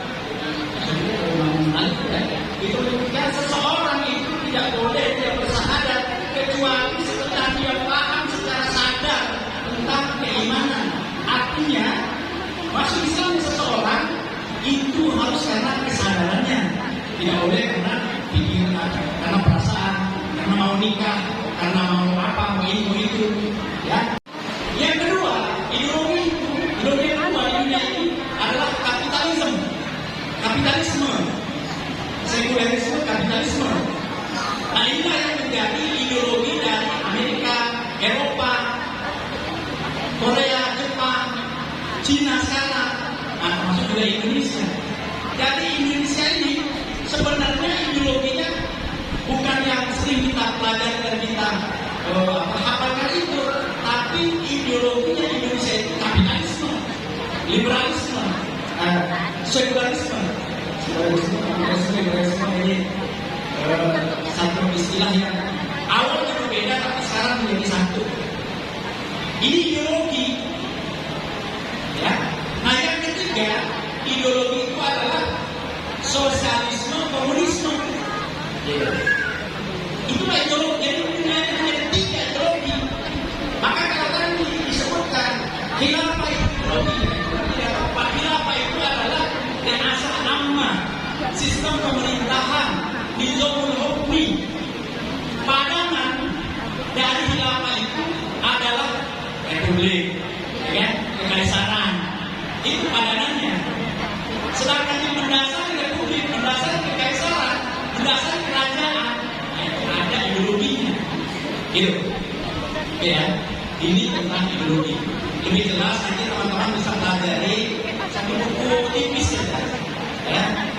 Nizamul Islam, ya, peraturan hidup dalam Islam sudah diterjemahkan ke dalam bahasa Indonesia, ke dalam bahasa Inggris. Ya, teman-teman yang bisa bahasa Inggris boleh. Gitu.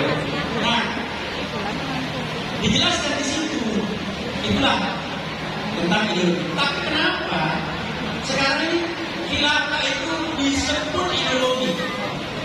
Saya curiga nih, karena belum ketemu dengan petinggi-petinggi itu.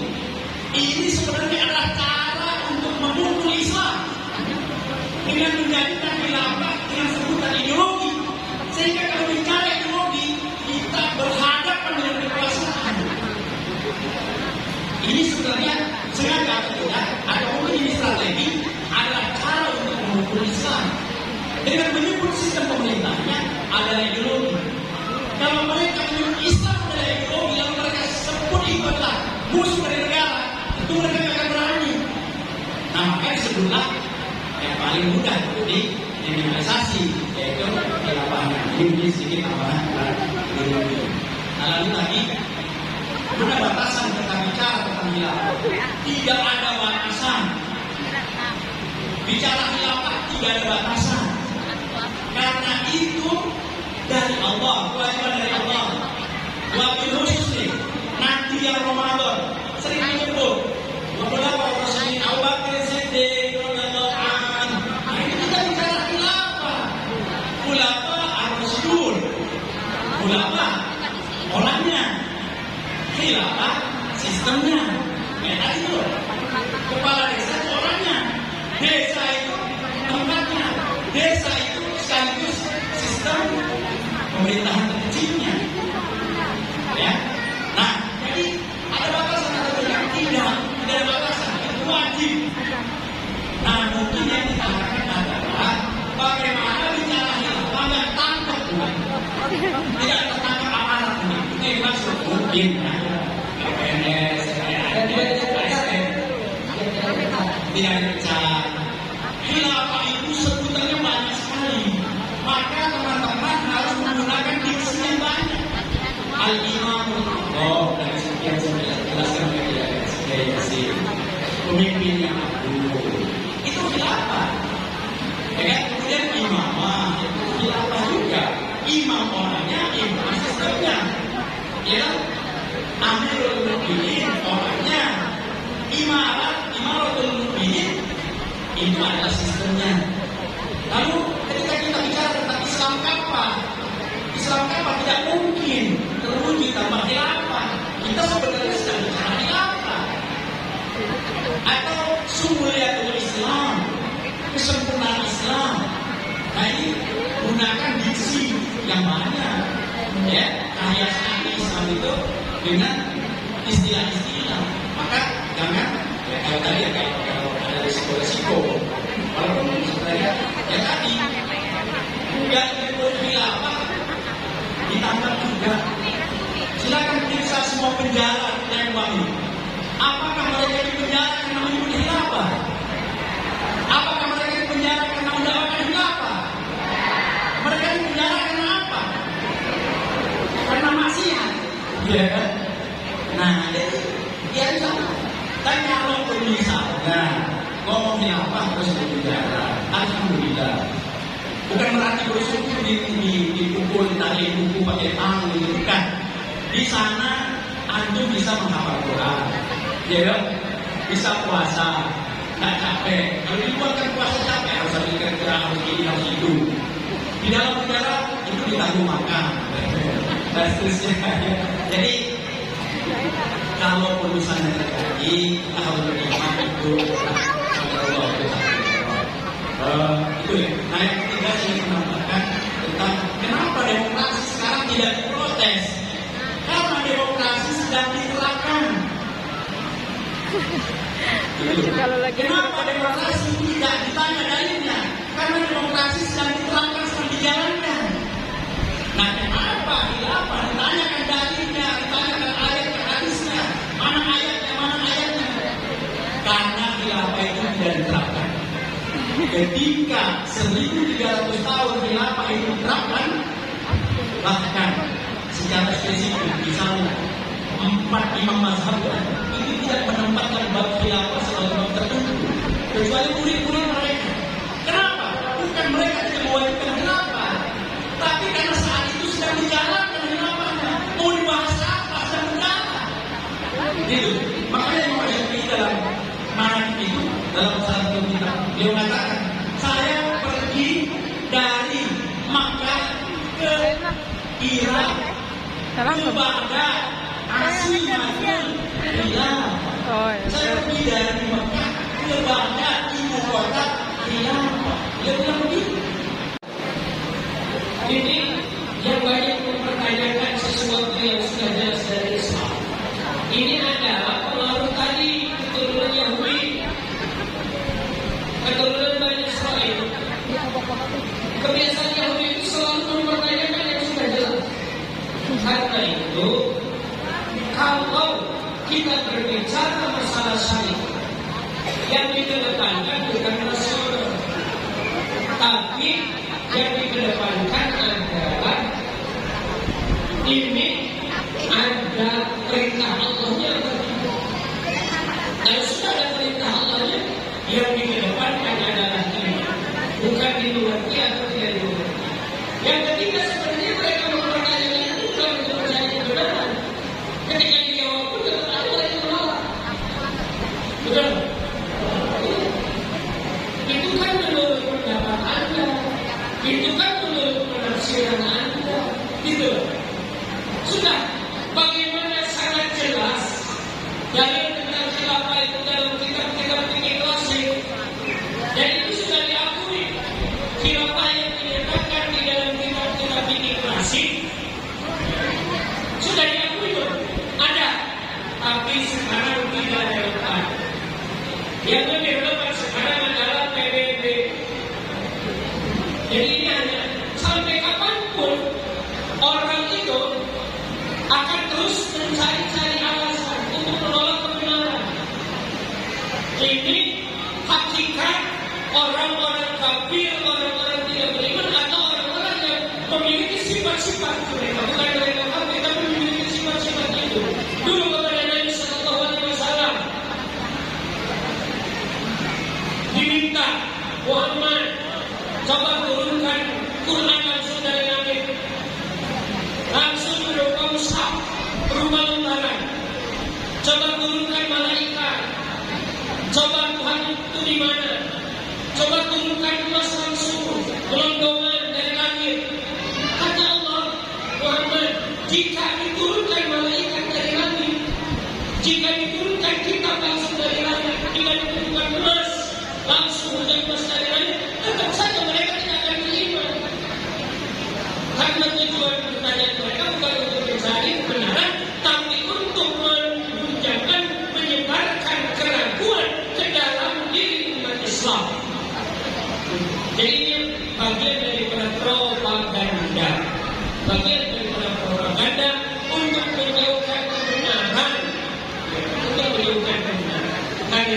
harus yakin.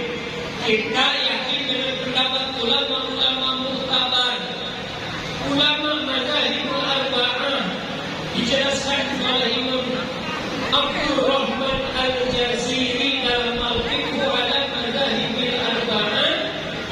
Beliau mengatakan ittafaqal a'immatu ala anna al-imamata fardun wa ala annahu la budda lil muslimin min imam yuqimus sha'airatin wa yumsikul mazlumin min al-zalimin wa ala annahu la yajuzu an yakuna lil muslimin fi waqtin wahidin imamani la mutafiqani wa la mutafarriqani. Imam mazhab yang empat bersepakat 3 perkara. 1. Imamah itu wajib. 2. Imamah itu merupakan keniscayaan, harus ada untuk apa? Membelai, untuk menjalankan syiar-syiar agama, dan untuk membela kelompok yang dizalimi dan kelompok yang berbuat zalim. Yang ketiga, ulama madzhabul arba'ah sepakat tidak boleh kaum muslimin dalam satu waktu memiliki 2 imam, baik mereka sepakat atau tidak sepakat. Tidak boleh. Ini sudah jelas. Umat Islam kalau mendengar ulama yang muktabar, ulama yang tidak diragukan keilmuannya, Imam Hanafi, Imam Maliki, Imam Syafi'i, Imam Hambali, siapa yang berani meragukan mereka? Tidak, mereka sudah muktabar, madhabnya sudah mudawwan, diakui seluruh dunia. Mereka bersepakat tentang masalah itu. Lalu kita mau ikut yang mana? Mau ikut ulama yang mana?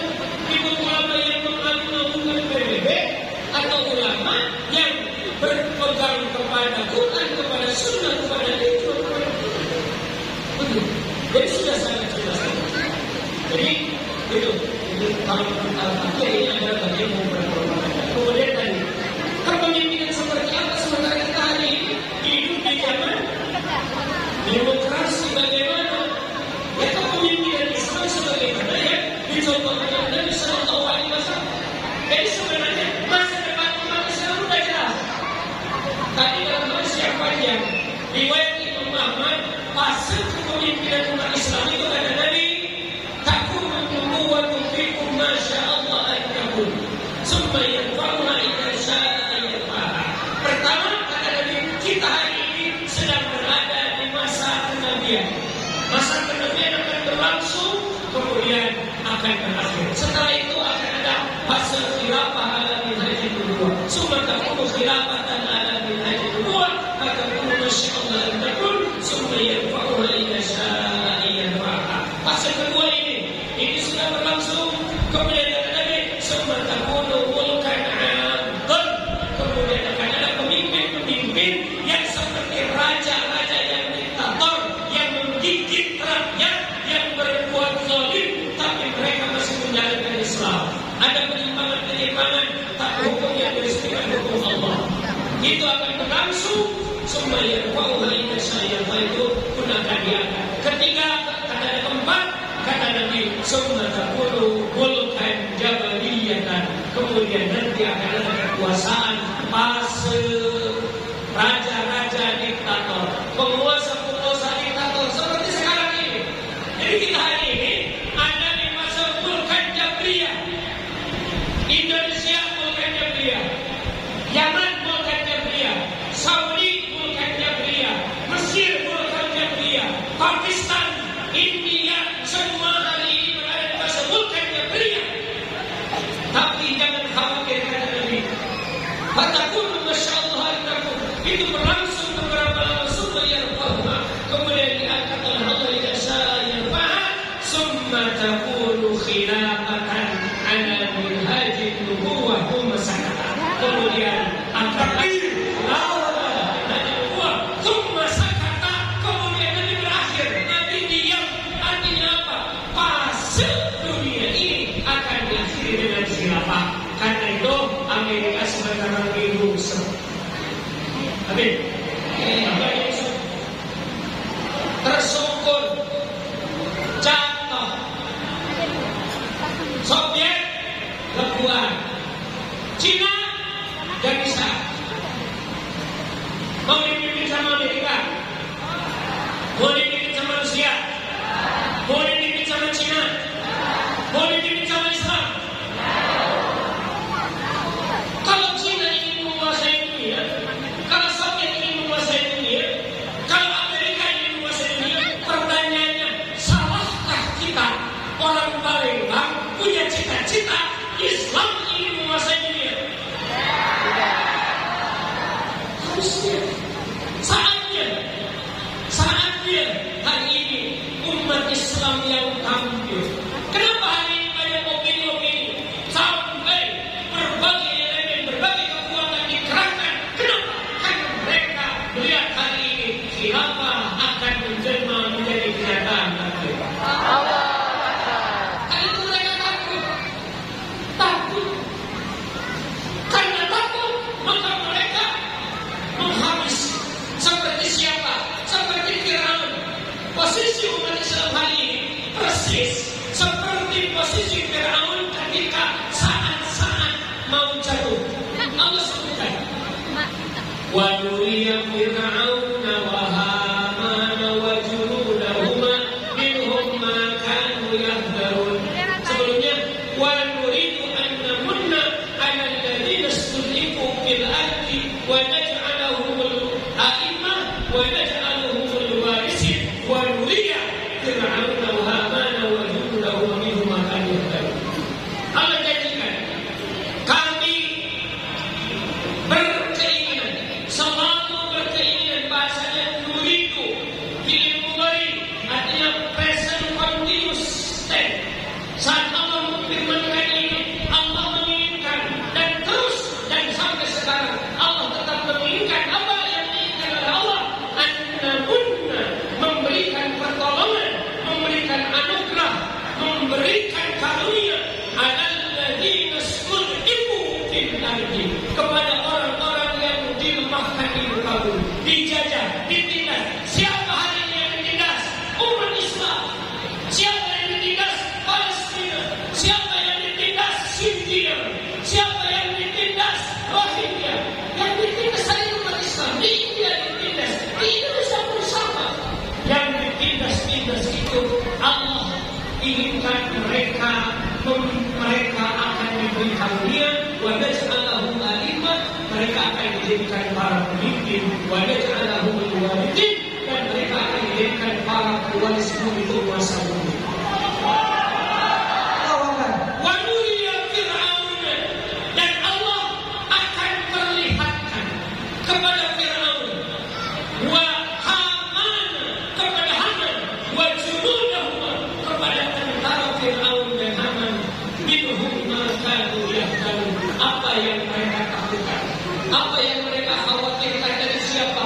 Dari Nabi Musa, dari orang-orang yang dilemahkan. Apa yang dilemahkan, ditakutkan akan menjelma menjadi para penguasa, menjadi para pemimpin. Ditakutkan Musa dan pengikutnya akan menggantikan kepemimpinan Firaun. Allah mengingatkan pada saat itu. Karena itu Firaun melakukan jurus mabuk. Pokoknya semua yang berpotensi seperti Musa dan pengikut Musa libat habis, babat habis. Tapi apa yang terjadi? Allah memberikan kemenangan kepada Nabi Musa di puncak kelemahan Nabi Musa dan di puncak kekuasaan Firaun. Saat Firaun di atas angin, saat Firaun sudah mengejar Nabi Musa sampai mentok di sungai, di Laut Merah, Nabi Musa alaihissalam dan pengikutnya sudah mentok. Sampai pengikut Nabi Musa mengatakan, ya Musa, inna lamudrakun, wahai Musa, kita pasti kena, kita habis, kita akan ditangkap, semua kita pasti akan mati. Apa kata Nabi Musa? Tidak, inna ma'iya rabbi sayahdin.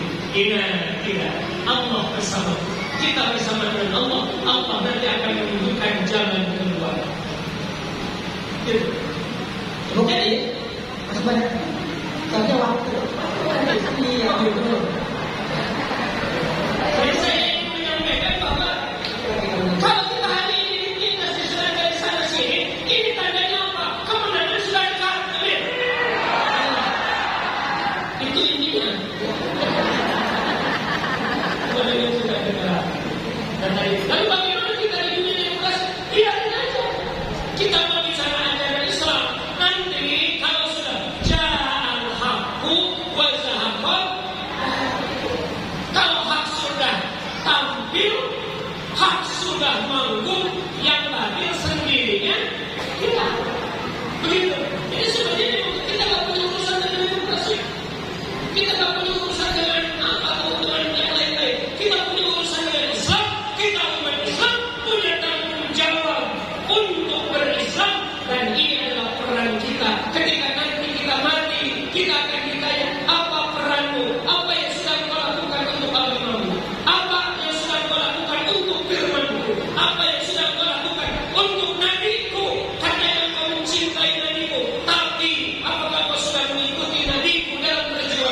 besok.